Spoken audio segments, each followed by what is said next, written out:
Heya te wakataka, heya mawakamakuno, heyo shimanano, heyo magiyo, hey hayan, hey hayan, hey hayan, hey wayan. Dakota people, we have our sweat lodge, the door faces south. The Cree Nation, they have their sweat lodge face east. Dakota people, they have their sweat lodge that faces the west. We all do the same thing. When you go inside that lodge, we all pray to God.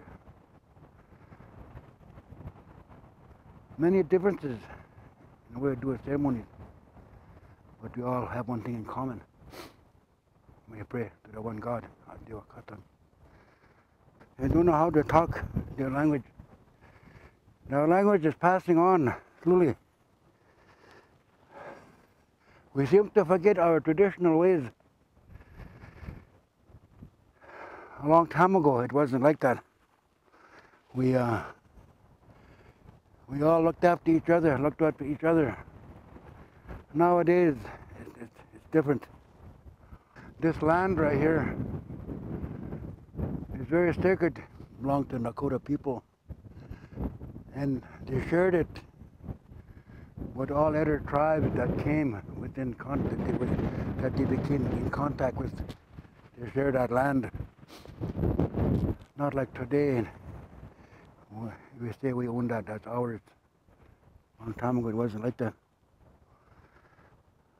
The Dakota, we had the Cree Nation, the Sioux Nation, the Dene, Dakota, Lakota. We all lived right here.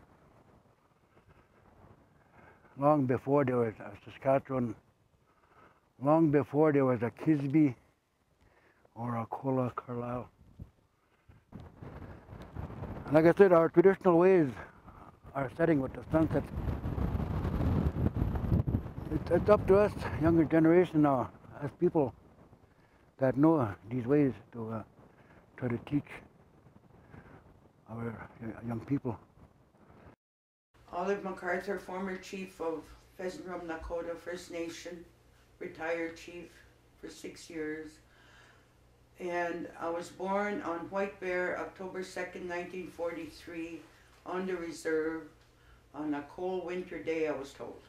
Some of my elders told me that we had came from Fort Walsh in those carts come across this way, and then we settled up here, up north of the hills. I had the cultural upbringing from my father in regards to, and my mother in regards to, as a part of the cultural was the powwow dancing. And I love to dance. You go to powwow with barely any money in your pocket, but they always served rations or something, and you always managed to get there and get home and still have a real good time on least amount of money. And as well, I'm an entrepreneur. I've been like that for many years, off and on. If I couldn't find a job, I made one. In order to survive in this world, he said, you have to have education. So I got my degree in business admin and have worked in various areas, but never really forgetting who I am. You may have the education, but you also have to learn to be a human being and how to use this education, not only to say, I got this education. No, the book learning has got to teach you on how to deal with the real day-to-day situations, the real life. You know, it's good to have that paper, but also it's better to be a good person on how you want to use it to the best of your ability. At treaty payment time, I always make it a joke because the government gives you shells, but they never give you a gun. My dad left some writings. He always talked about the great land to the west, the pheasant rump land, that hopefully someday we will come back here.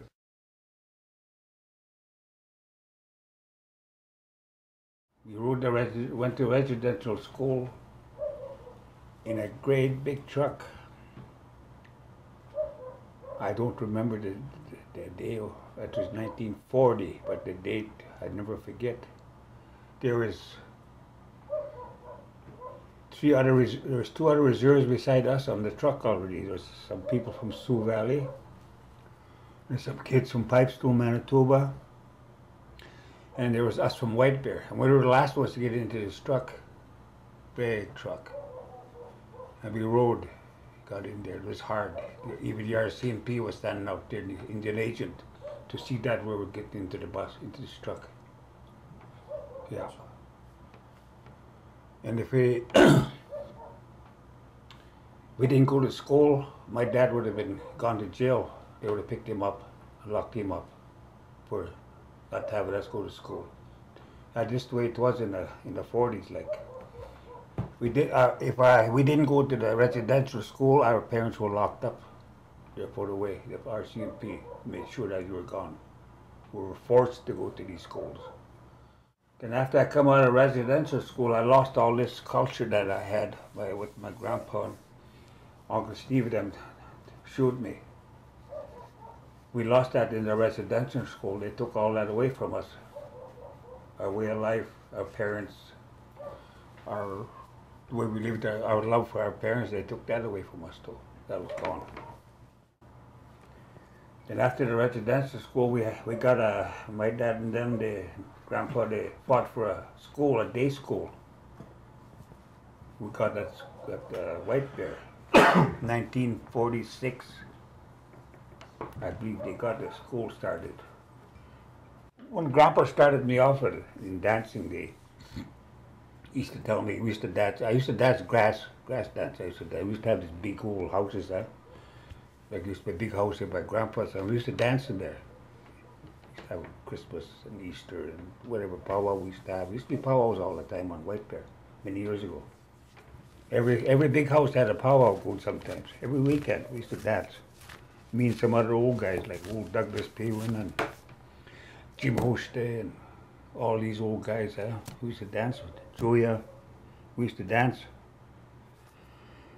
And that's where we started at this. My dad had to initiate me into the powwow circle at that time. My grandpa used to teach me all these ways of dancing. And he told me one time, he says, "You don't dance crazy." He says, "I should dance grass." He said, "Don't dance crazy. Don't dance like that." He says, "That's proud to be proud of who we are." That's what he said. And I used to like to play baseball at White Bear. We used to like to play baseball. Every Sunday we used to have baseball games going. And there's one particular Sunday, my grandpa was we used to have a car, he used to be in the car with us. And they had a powwow going in a circle up in this old sports ground. There's powwow going there. And down here, down the hill, they had a baseball game going. And I didn't know where to go. They were calling for me down there, "Come on, play baseball." And they want me to go and dance. And my grandpa told me right there and then, he says, "Down there," he says, "you can do that every day. But here, where you dance, you don't do that every day. Go dance," he said. So I danced after that. And I kept dancing. Then I I sort of let it go for a while. Let it, like I wasn't into it. I was busy working all the time. But after I got into it, I started to make my own beat outfit myself. I made one and I started to dance. Took me a long time to win a contest. I went to Pipestone, Manitoba. I went there. I didn't have an outfit. I borrowed an outfit from a guy. So I went and danced. And when I danced in there, I didn't know I was going to have a chance with those boys, but I danced. There was 35 of us. Dancers, traditional dancers, mixed. My name is Mariah, and I do have a spirit name too, but sometimes I'm reluctant to say that because it's so special for me. And I'm Studo and Cree. I was born and raised in White Bear. I have 4 boys and 4 girls. And I want them to know that education is really important, and also your culture, your language. I always say that you're not grounded unless you know your language. And that's what I like to say. Like the language is very important. I remember when we didn't have to lock doors. Whenever we went somewhere, they were always open. And things were always the same when we came back. And that there was no drugs and alcohol at that time that I was growing up. And my parents used to celebrate Christmas and New Year's. They got enough money to do that. My dad was a hard worker. He had a little ranch, and that's where we grew up, in that little ranch. We had horses and cattle. We learned how to work there because I was brought up with just the girls. We didn't have any boys. The boys passed away before I came because I was the last one in the family. And what I remember about it, it was always peaceful. People were always happy. You know, you could hear like at night when you come back, when you're out chopping wood outside for the next day, you could hear all the men coming home from the bush, and they were singing. They would be just, you could hear them, and sometimes you could even hear the boys when they were skating at that Wrangell Jangle Lake where we went. We had lots of work to do. Our parents taught us how to work. We couldn't be lazy. We just had to do. And we never got paid. Sometimes we got paid maybe 25 cents for when we cut pickets or drag pickets out of the bush and stuff. That's how we grew up. I think they need to know the historic point of view where the government moved the Pheasant Rump and Ocean Man people to White Bear.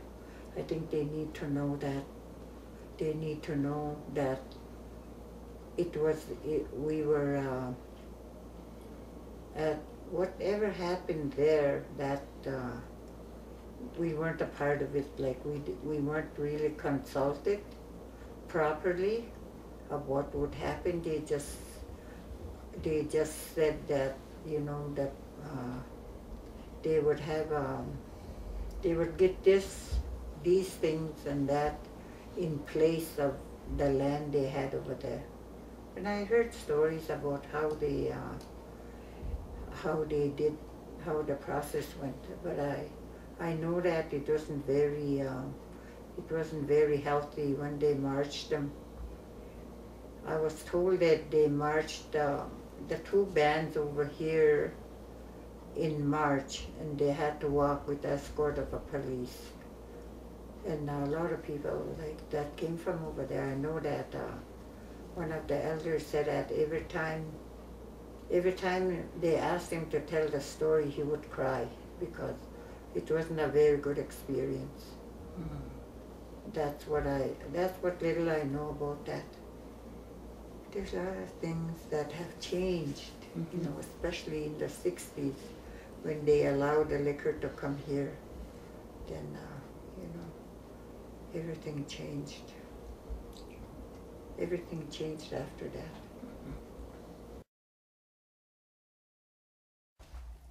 Okay, is Marion, Little Chief. I was a Fable before I got married, and I've had 8 kids. 4 are still living, and the rest are passed on. And I was born and raised in White Bear, and I was born 1937. And I was raised by my grandparents because when I was 3 months old, my mom died, and my father wasn't able to look after, raise me since I was just a newborn practically. So my grandparents took over. So those were the people that raised me until I got married. I guess when my grandfather passed on before that, I just had my grandmother.